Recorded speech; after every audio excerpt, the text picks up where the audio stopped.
Good afternoon. This is Deacon Don LaRose, and I'm bringing you a reflection on behalf of Holy Family Church. I'm recording this short reflection just after Easter, so the Passion of Christ is still heavy on my mind. During one moment of the Passion, according to Mark, when Caiaphas is interrogating Jesus, he asks Jesus very directly, "Are you the Christ, the Son of God?" And Jesus replies very directly, "I am." The Sanhedrin bring Jesus to Pontius Pilate and demand that he be charged with blasphemy and put to death.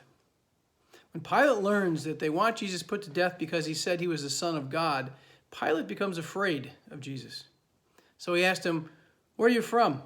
He wants to know who he really is.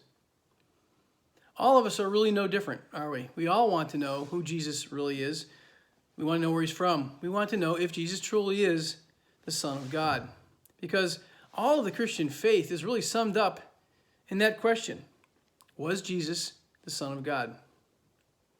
Now, aside from saying to Caiaphas, "I am," it's clear that Jesus believed he was the Son of God. He made many such statements, such as, "I am the bread of life. I am the light of the world. And I am the way, the truth, and the life." He also equated himself with God when he said, "Whoever sees me sees him who sent me. And whoever has seen me has seen the Father." And of course, he also claims to have the power to forgive sins, something that clearly only God can do. Jesus makes many such references to his apostles. But of course, not everyone believes, not back then and not now. Once in a while, you might hear someone say, "I'm ready to accept Jesus as a wise and moral teacher, but I don't accept him in his claim to be God."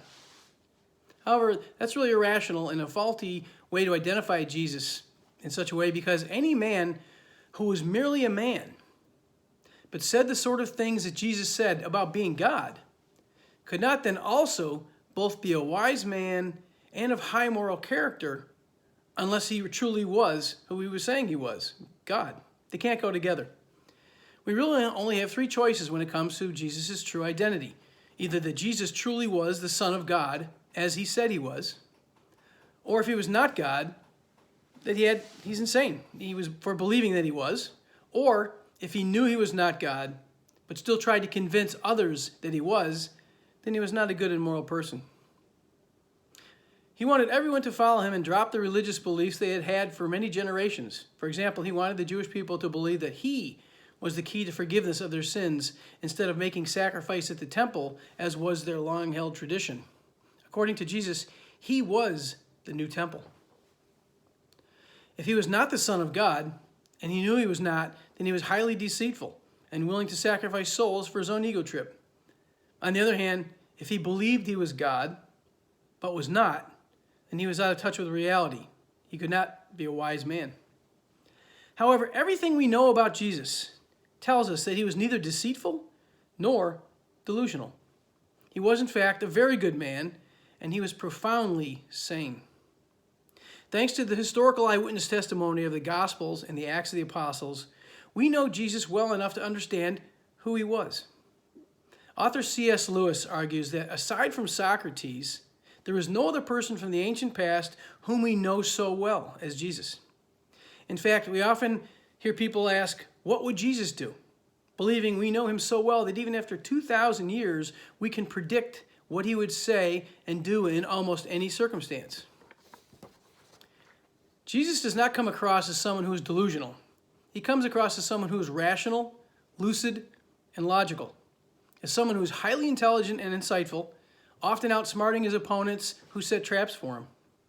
In fact, those who do not think he was divine do still believe that he was a very wise teacher. Nor does Jesus appear to be deceitful or fraudulent. He's honest, ethical, and large crowds of people who followed him were convinced that he was sincere and trustworthy. He was a man who cared about others, who cared about the poor, a man who fed the hungry and healed the sick, the blind, and the lame. His claims to be the Son of God are credible. He's able to back up his claims of divinity with actions that only a divine person could do, performing many miracles, usually in front of crowds. And importantly, crowds that included both his believers and followers and non-believers, so friends and enemies alike. In fact, his enemies didn't deny that Jesus did miracles. They actually confirmed that he performed miracles when they attributed his miracles to sorcery and to black magic, since he didn't follow the direction of the Sanhedrin. So who was Jesus? He was a man who claimed to be the Son of God. And great crowds then and now believe him to be a very wise and moral teacher. His final and ultimate act of proof was, of course, rising from the dead on Sunday morning. Jesus, therefore, truly must be who he said he was, the Son of God. Happy Easter.